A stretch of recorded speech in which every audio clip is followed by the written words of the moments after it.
নমস্কার বন্ধুরা, পিডি রান্নাঘরে তোমাদের সবাইকে স্বাগতম। আমি আজ আরেকটি নতুন রেসিপি নিয়ে হাজির হলাম তোমাদের সামনে। চিকেন মহারানি দেখুন আমি কিভাবে বানাই, শুরু থেকে শেষ পর্যন্ত ভিডিওটি দেখার অনুরোধ রইল। আমি 300 গ্রাম মতন চিকেন, 300 না 500-র বেশি হবে চিকেন নিয়ে নিয়েছি। তার মধ্যে আমি দই অ্যাড করব।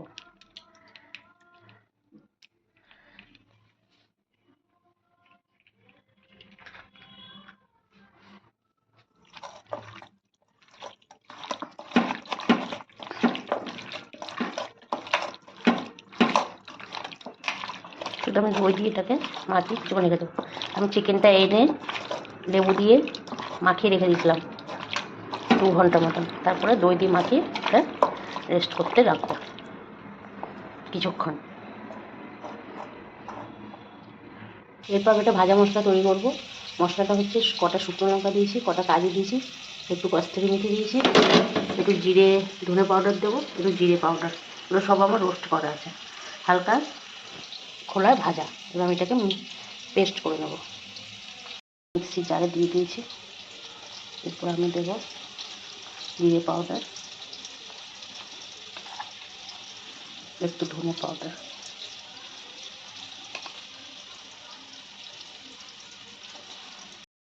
এই রান্নাটা আমি পুরো সাদা তেল দিয়ে করব।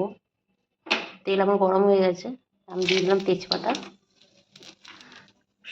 গোটা গরম মশলা, 2টো এলাচ দিয়েছি, 2টো দারচিনি, 3টে লবঙ্গ।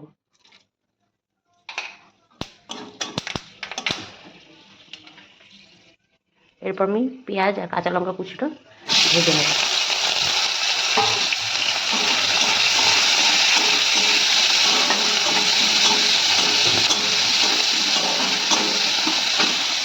পেঁয়াজটা লঙ্কাটা ভাজা হয়ে গেছে, এবার আমি আদা রসুনের পেস্টটা দিয়ে দেবো।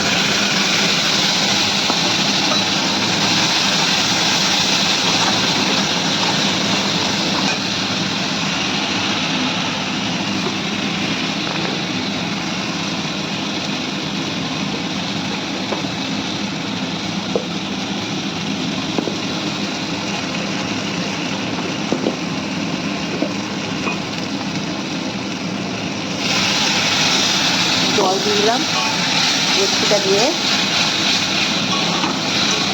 এটাকে ভালো করে কষাবো। যেন আমার আদা রসুনের পেস্টটা অনেকটা কষানো হয়ে গেছে, তেল ছেড়ে গেছে। এবার আমি দিয়ে দেবো সে ভাজা মশলাটা যেটা করে রেখেছি, সুন্দর কালার এসছে।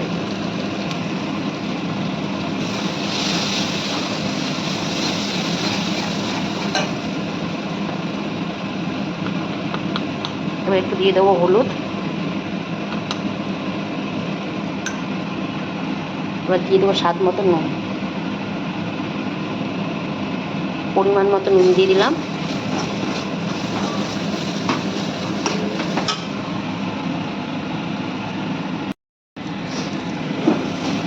এরপর আমি দিয়ে দেবো একটু চিনি, স্বাদ মতন চিনি দিয়ে দিলাম, একটু সামান্য একটু জল।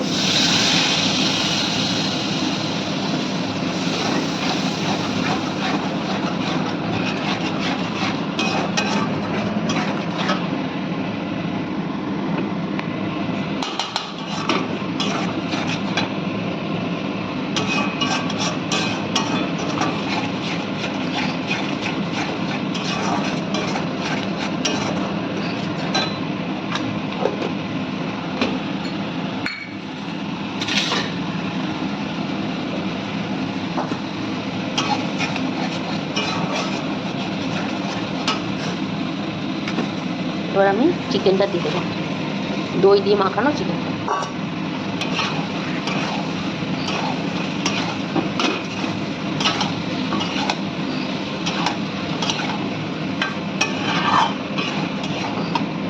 আমি আস্তে জালে আমি এটাকে কষাবো। দেখুন আমার চিকেনটা রেডি হয়ে গেছে অলমোস্ট। আর কোনো মশলা অ্যাড করার নেই এর মধ্যে, আর আমি জলও দিইনি। ওই যা একটু মশলা কষাতে কষাতে জল দিচ্ছি, ওই জলে দেখুন কতটা জল বেরিয়েছে, গ্রেভি হয়েছে। এরপর আমার এই চিকেনটা রেডি হয়ে গেল, তৈরি হয়ে গেল আজকে আমার চিকেন মহারানি। আমার আজকের এই রেসিপিটা আপনাদের কেমন লাগলো অবশ্যই জানাবেন। ভালো লাগলে আমার চ্যানেলটিকে সাবস্ক্রাইব করে দেবেন, পাশে থাকা বেল আইকনটি অবশ্যই প্রেস করবেন।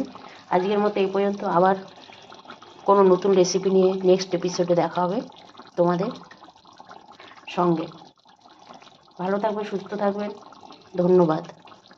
আমার চ্যানেলটিকে সাবস্ক্রাইব করে দেবেন, শেয়ার করে দেবেন।